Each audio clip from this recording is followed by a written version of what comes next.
2.5 kilometres long, taking 2.5 minutes of time and reaching speeds of 150 kilometres per hour. This is the most gruelling downhill on the Men's World Cup Tour. Welcome to Wengen for the 77th running of the classic Lauberhorn downhill.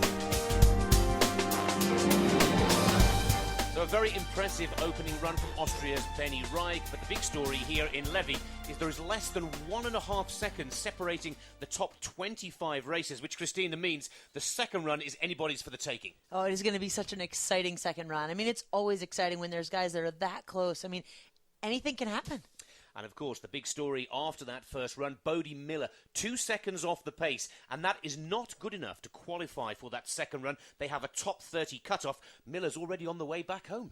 Yeah, huge disappointment for the Americans. It's just not what they wanted, only having one athlete make it to the second run. I know they'll be trying to clean up their game for Beaver Creek. Quick reminder of the rules and regs in slalom skiing. Both the run times are added together. Of course, the lowest combined time will take the 100 World Cup points, and the top 30 who have qualified for the second run go in reverse order. Let's get straight back to the action. It'll be very close, but Bodie Miller is on fire. Bodie Miller is flying, 0.62, and the Americans are looking for yet another win on the World Cup Tour. The crowd are screaming every turn, and Miller is there. What a brilliant performance. Beat that Hermann Maier if you can, say the American crowd. That is truly sensational. Bodie Miller looking for his second successive win in Super G, almost 0.8 of a second quicker than Peter Phil. And it's from this point on that the racers start working in that tuck position. And they have to go through 9 gates, left, then right, carrying all that speed. The flat section into the finish area will favour the downhill skiers. They're comfortable in that aerodynamic tuck position, but they have to carry the speed off the steep onto the flat for that relatively easy but burning legs ride into the finish area. So be sure to join us next Sunday when we join the Women's World Cup Tour in Italy and the resort of Cortina d'Ampezzo, and we'll all be hoping that Shemi Alcott can climb onto the podium. But from the Channel 4 ski team here in Wengen is congratulations to Bodie and goodbye for now. Today I'm not here as your historian or tourist guide. We're here to break world records, 3 of them to be precise, and on a skateboard. This is the Chinese skateaway.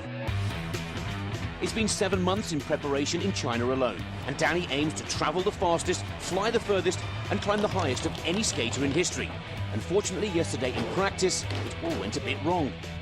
It seems the humid air of the Beijing summer is causing Danny to fly slower than in his practice jumps in the dry conditions of the high Californian desert. Danny, I've been in Beijing for 48 hours and I feel like I've been here for 48 weeks. The tension, the pressure, the atmosphere, it's all been an amazing 48 hours. I want to take you back to where it all started for most people, was that first dress rehearsal 24 hours ago when many of us were thinking it was all over. You weren't the only one that was thinking that. 24 hours before, you've nearly killed yourself, let's be fair. Yeah. And then what's going through an athlete's mind when you've got to do it again and you're committed? I mean, I've come so far to make this happen. It's been a fantastic finale to an amazing 24 hours here in Beijing, with Danny Wei breaking the world record, flying high over the Great Wall of China. But the real winner here is the sport of skateboarding, and particularly the sport of skateboarding in China. This park in the centre of town will probably be brand new this time next year, and one thing is for sure, skateboarding is now part of the Chinese national culture.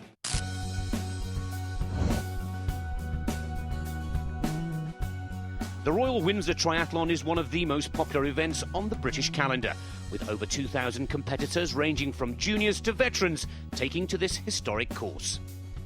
In the picturesque setting of Windsor, the athletes face a 1,500-metre swim in the River Thames, followed by a 40-kilometre bike course around the Great Windsor Park and the surrounding villages, and finally a 10-kilometre run around this regal town with the neighbouring Eton College.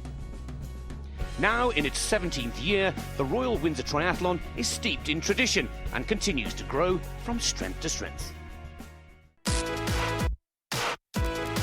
Hello and welcome to the still fine British 10K London Road Race and what has got to be the finest Sunday of the year so far.